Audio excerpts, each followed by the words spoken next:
जाऊन येतो. मला जवळपास 6.5-7 तास लागतात. आता आलोय आणि मी मोर्चात सामील व्हायला चाललेलो आहे. आणि हा क्राय जो आहे, पब्लिकांचा आक्रोश जे आहे, ते फक्त अटक केल्याने याच्यावरतीच थांबत नाही. सगळ्या लोकांची डिमांडच ही आहे की या लोकांना फाशी झाली पाहिजे.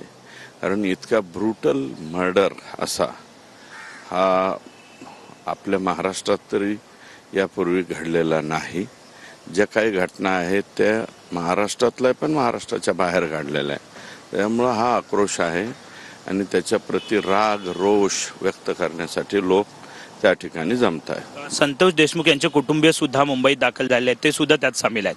त्यांचाही आक्रोश पाहायला मिळतो. त्या कुटुंबाला बोलवल्याच्या नंतर त्यांचं काम आहे, ते 100% येतात तिथं आणि ते आल्याच्यामुळं आम्हालाही बोलवल्याच्या नंतर, कारण ही राजधानी आहे, राजधानीच्या या ठिकाणी बोलवलं नाही आलं. कारण हा प्रश्न जो आहे तो मी सुरुवात त्याची केलेली आहे. त्यामुळे मीही आलेलो आहे आणि लोकांच्या बरोबर मुंबईकर जे आहे, आज मी मुंबईकर आहोत, त्या मुंबईकरांच्या बरोबर या ठिकाणी आम्ही आत्ता जाऊन तिथं बोलणार आणि आपली व्यथा मांडणार. कुठेतरी राजधानीच्या ठिकाणी तुम्ही हा संपूर्ण मोर्चा जो आहे तो काढलेला आहे. काय वाटतं, जी मागणी आहे फाशीची मागणी द्यावी, त्याला न्याय जो आहे तो मिळेल का? काय 100% फाशीशिवाय याला दुसरा मार्गच नाही. हे जे आहेत हे लोक फाशीच गेले पाहिजेत, यातला कोणीही सुटता कामा नये. कालावधी तोही लवकरात लवकर व्हावा, फास्ट ट्रॅकवरती चालावा आणि लवकरात लवकर या लोकांना जर फाशी दिली तर अशा प्रकारचा नवीन गुन्हा करण्याची हिंमत भविष्यामध्ये करू नये. हे एक धाक समाजाच्या मनावरती राहिला. SIT जी आहे ती चौकशी सध्या करते आहे. 14 दिवसाची कोठडी जी आहे ती वाल्मिक कराड यांना देण्यात आलेली आहे. आता जे MCR मिळाला आहे, MCR आता 14 दिवस MCR मिळेल, ते कायदेशीर प्रक्रिया आहे आणि जे SIT तपास करते तो योग्य दिशेने करते असं आम्हाला वाटतं.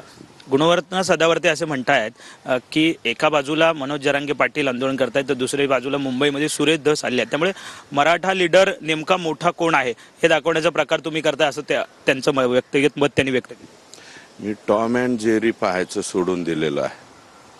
अण्णा, एक शेवटचा प्रश्न, ज्या पद्धतीनं बीडमधले सगळा घटनाक्रम आपण जर पाहिला तर या आधी सुद्धा अनेक असे खून किंवा घटना घडलेल्या आहेत, त्या सुद्धाचा उल्लेख सुद्धा तुम्ही बऱ्याच वेळा केला आहे. त्याचा सुद्धा पाठलाग तुम्ही करणार आहात असं? हो, मग मी महादेव मुंडेचं काढतोय, संदीप दिघोळेचं काढतोय, तिथं फड गेलेला आहे, तिथं अनेक लोकांचे मर्डर झालेले आहेत. मग त्यांचा उल्लेख करणं म्हणजे काय पाप आहे काय?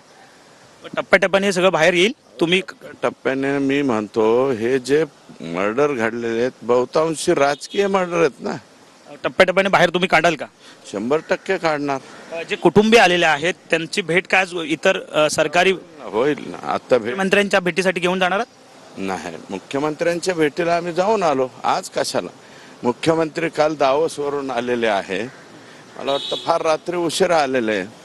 अजून त्यांचा तिकडे जाण्याचा किंवा याचा काही संबंध नाही. शेवटचा प्रश्न, SITने वाल्मिक कराडची संपत्ती जप्त करावी यासाठी अर्ज केलाय कोर्टात. 100% केला पाहिजे.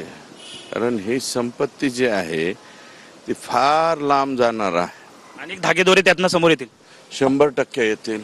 धागे येतील, दोरे येतील, सगळंच येईल. धन्यवाद. साहजिकच आहे, सुरेश अण्णा धस आपल्या सोबत होते. त्यांनी म्हटलं की वाल्मिक कराड याची संपत्तीचे धागे दोरे जे आहेत ते समोर येतील आणि ते आता या ठिकाणी आंदोलनासाठी निघाले आहेत. आपण सुद्धा या त्यांच्या सोबत जाऊया, आंदोलनाच्या ठिकाणी आपण जाण्याचा प्रयत्न करूया. तर सुरेश धस मुंबईमधल्या जनमोर्चामध्ये सुद्धा सहभागी होणार आहेत आणि यासाठी ते रवाना झालेले आहेत. SIT योग्य दिशेने तपास करते असं धस यांचं म्हणणं आहे. बीड हत्या प्रकरणातील आरोपींना फाशीची शिक्षा झाली पाहिजे. वाल्मिकच्या संपत्तीचा मुद्दा हा लांबपर्यंत जाणार असं सुरेश धस यांनी TV9 मराठीशी बोलताना म्हटलेलं आहे.